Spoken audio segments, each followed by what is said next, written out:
Monkey.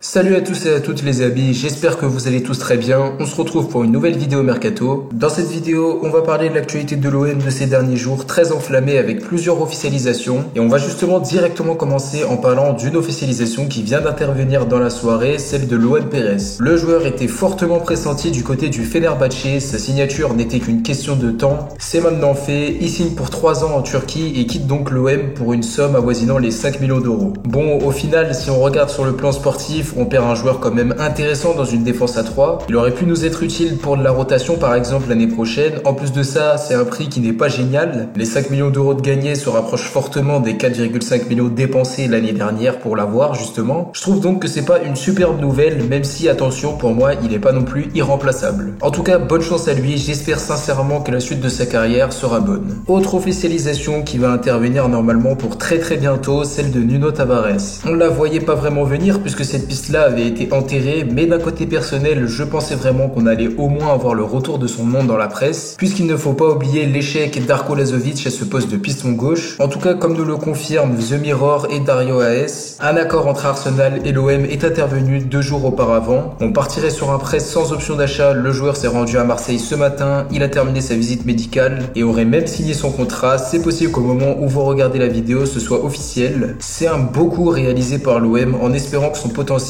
qui est quand même intéressant, sera révélé aux yeux des supporters olympiens. Encore une officialisation qu'on ne voyait pas venir, preuve que Longoria travaille très bien dans l'ombre, elle concerne le jeune Oussama Targaline. Le Marocain qui a montré des choses très intéressantes en prépa va s'engager en prêt avec Alanyaspor, club turc. On parle d'un prêt sans option d'achat qui durerait 1 an, c'est Titi Setoile Boss qui nous l'a appris, une source quand même très fiable. Donc là aussi pas de doute, il va normalement quitter le club. Autre joueur qui va normalement rejoindre l'OM dans moins d'une semaine a priori, Alexis Sanchez. On sait que le Chilien a déjà été associé au club olympien dans le passé, mais différents obstacles ont capoté l'opération. Le premier, c'était que le joueur était un peu cher aux yeux des dirigeants et que si jamais il venait à être recruté, ce serait librement, donc sans payer d'indemnité de transfert. Justement, comme nous l'a appris la Provence, cet obstacle a été contourné puisque l'agent du joueur serait à Milan afin de discuter d'une rupture de contrat avec l'Inter. La Gazzetta dello Sport nous indique que c'est en très bonne voie. On parle de 5 millions d'euros qui seraient versés au joueur pour stopper son contrat, c'est donc presque fait a priori. Ça a été confirmé par plusieurs sources, ça brûle pour le Chilien qui se rapproche fortement de l'OM, à voir si ça ne capotera pas au dernier moment. Un peu comme avec Darko Lazovic. L'arrivée de Sanchez entraîne forcément le départ d'un buteur et selon Alexandre Joachim, journaliste, Longoria et Tudor, même si c'est plus le coach croate, aurait décidé de sacrifier Bamba Dieng. Du côté du Sénégalais, on est réticent à l'idée de quitter le club, le joueur aurait envie de continuer à Marseille, de poursuivre sa progression, ce que je trouve assez logique, mais Tudor ne le voit pas du même œil et estime que le joueur est dernier dans la hiérarchie des buteurs. Il est très clairement poussé vers la sortie. L'équipe nous indique même que son prix aurait été fixé à 20 millions d'euros. D'un point de vue personnel, je pense que ça part de Tudor qui n'aime pas trop le joueur de ce que je vois et qu'il le met dernier dans la hiérarchie, ce que je trouve un peu bizarre puisque entre Bakambu et Dieng, je trouve que c'est osé de placer le Congolais devant. J'espère donc que son départ n'aura pas lieu et que le Sénégalais aura du temps de jeu parce que oui, même si 20 millions d'euros c'est pas mal du tout, faut le dire, ça reste une trop grosse perte pour l'OM qui pourrait se priver d'un très bon attaquant. À voir l'évolution du dossier. L'OM ne cherche pas qu'à se renforcer en attaque ou en défense puisque le milieu de terrain doit être aussi renforcé. On a eu plusieurs noms dont celui de Fofana et c'est maintenant celui de Tanguy Ndombele qui est sorti. C'est The Athletic qui nous indique que le club serait attentif à la situation du joueur et souhaiterait l'attirer sous la forme de prêt. Il est poussé vers la sortie à Tottenham, il n'entre plus dans les plans de Conte,